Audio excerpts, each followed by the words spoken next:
This is the Weber Genesis E-325 natural gas grill, and I've been cooking on it long enough to know where it shines and where it bugs me.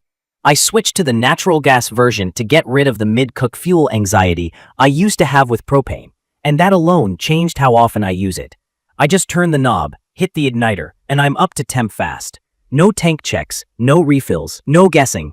Key features that actually matter to me start with the pure blue burners and the sear zone.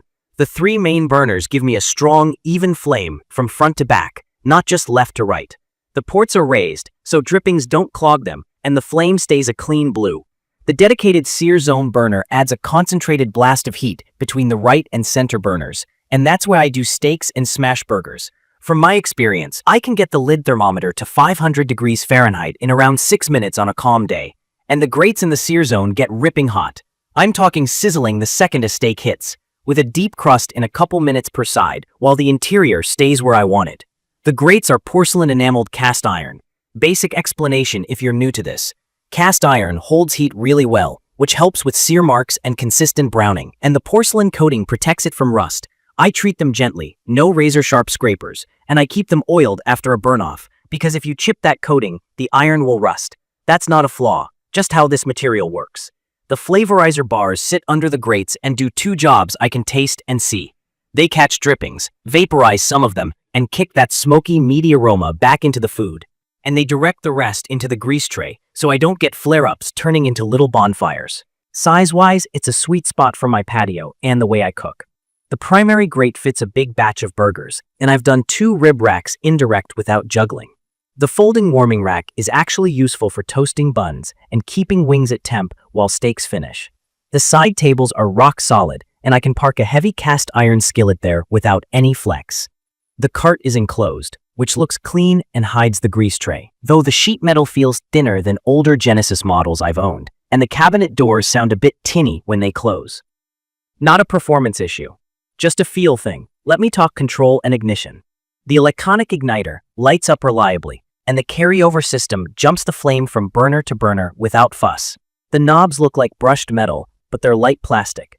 In my opinion, they work fine and the markings are clear, but the feel doesn't match the rest of the grill's premium vibe. On the flip side, the valves are easy to modulate, and I can hold lower temps for ribs and chicken by running one burner low with the others off. I ran a toast test across the grate for fun, and the browning was impressively even.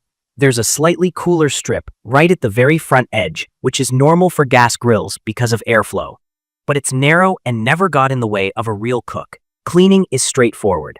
Grease goes into a slide-out tray inside the cabinet with a disposable liner. I swap the liner regularly and scrape the cookbox while it's warm.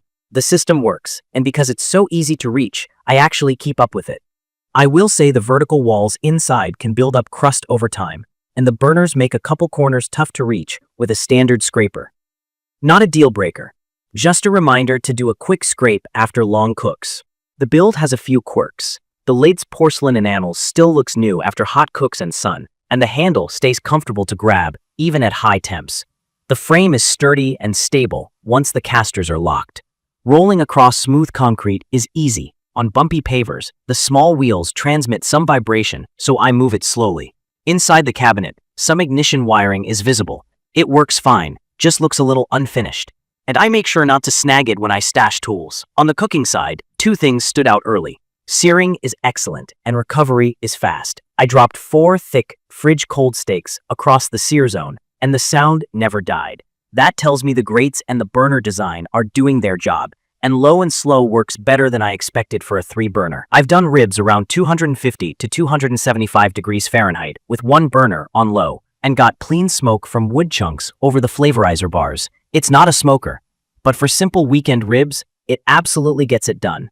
There's also the Weber crafted compatibility. The marketing says it's compatible, and that's true, but it doesn't come with the frame kit you need to drop in the square accessories. I bought the frame to run a griddle and pizza stone, and once installed, it's slick. Swapping from standard grates to a flat top is fast. Just know it's an extra purchase. Assembly took me about 2 hours solo. The printed manual is fine, but the built app with 3D steps made it easy not to mess up the orientation of the legs and doors. The box is packed tight and there's a lot of cardboard, so plan time to break it down for recycling. The grill is heavy, so I built it near where it lives, As this is natural gas, I had a pro tie it into the gas line. It only runs on natural gas, so if you want propane, get the LP version instead of trying to convert it. From my experience, durability has been solid. I expect the stainless flavorizer bars to need replacing down the road after a few seasons, which is normal. The lid and cookbox have the kind of warranty coverage that makes me comfortable long-term. I've dealt with Weber support before on past grills. Sometimes it's quick, sometimes it takes patience, but I've always been able to get parts. It's perfect for someone who wants reliable ignition, fast preheat, and a real sear from a gas grill without paying for side burners or built-in smart gadgets.